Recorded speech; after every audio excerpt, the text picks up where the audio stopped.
বিসমিল্লাহর একটা গুণের কথা কই আপনাদের, ঐতিহাসিক গুণ। ফেরাউন নিজেকে নিজে খুদা বলে দাবি করার আগে তার বাড়ির গেট নির্মাণ করেছিল, সেই গেটে বিসমিল্লাহ লিখেছিল। পরবর্তীতে খুদা হওয়ার দাবি করার পরে অনেক রকমের পাপ, অনেক রকমের জুলুমে লিপ্ত হইল। কিছুদিন পরে হযরত মুসা আলাইহিস সালাম আল্লাহকে বললেন, হে আল্লাহ, এই পাপিষ্ঠ জালিমটাকে তোমার গজবের হাতে ধরো না কেন?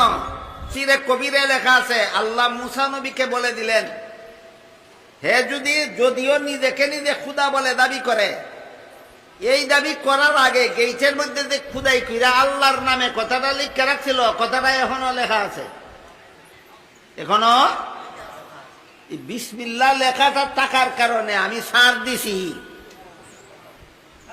আল্লাহ এমনি ছাড় দেয় না, কোনো কারণে ছাড় দেয়। ওই বিসমিল্লাহ লেখাটা এখনো আছে, এই জন্য এমন ছাড় দেওয়া দিছি 400 বছর পর্যন্ত গদিতে বসায় রাখছি।